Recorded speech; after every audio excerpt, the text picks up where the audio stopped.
Hi, I'm Pat Coakley, and this is a little intro for the video you're about to watch. It's September 2020 as I record this message, and all of these videos could have been recorded starting in 2008, because that's when I discovered recording software. But today it's September 2020. We're in the middle of a pandemic. I'm 75 years old and no one wants me to leave the house. So I've looked into my archive to try to share some things that might help if you're in a quarantine state, or if you're just in a state where you want to try something new for the hell of it, because that really is my specialty. So I hope you enjoy the video. I'm going to leave at the end of it where I can be found in 2020. And whatever year you're watching it, I hope you're taking care of yourself. And who knows, maybe I'll still be above ground. Hey, good morning. And it is May 4th. And today we're going to talk a little bit about my Encaustic City project, which has been 2 weeks. And I ultimately went from being happy with a simple textured photograph of these views from a 2nd Avenue, 82nd Street view of the New York City skyline, to wanting to do an encaustic treatment of it. So this is a wet photo transfer of the original photograph without the sky. And it went pretty well. I'm getting pretty good at that part of the process.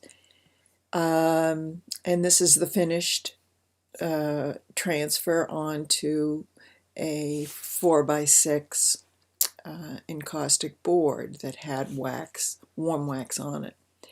As you can see, the transparency grid was even printed. If I had to do this over, I would put a white background, but I knew it wasn't going to upend the project.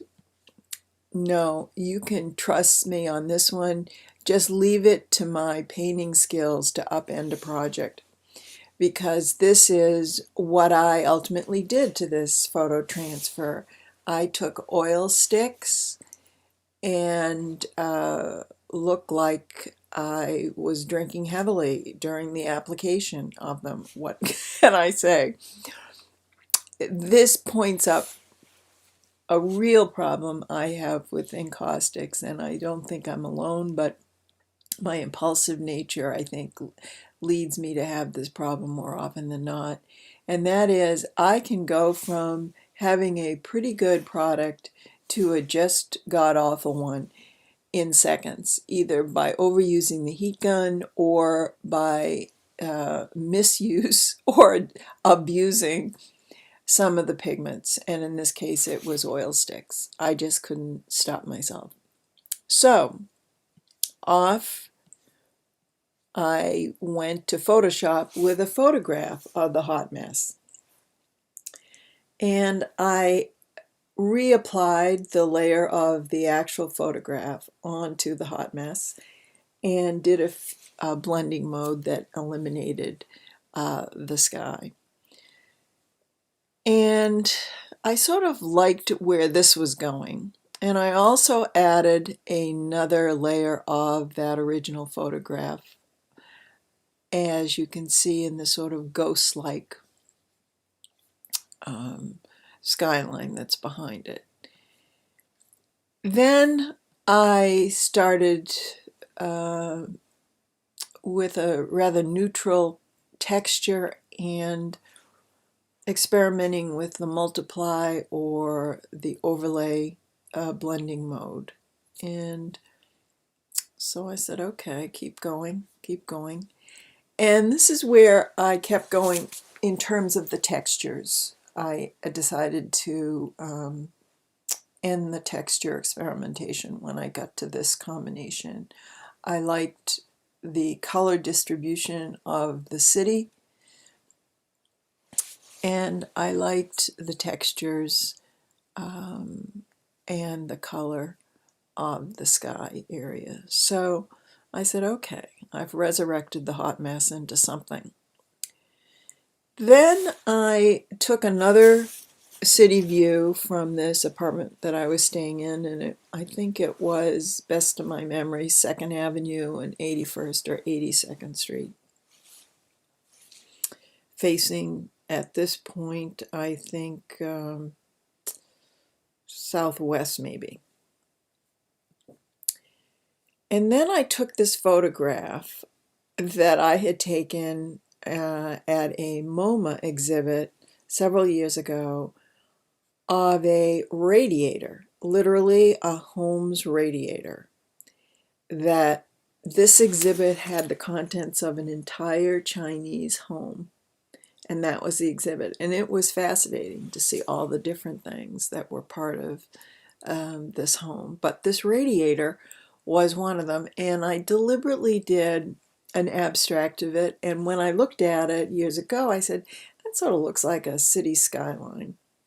Now, I never did use it, but it's a good example of never throw anything out, because you ultimately may find a use for it. And I did. I layered that also into the revised photograph. You can't really see it here because of the blending mode I've chosen, except this area, this darkened area, I think is its footprint.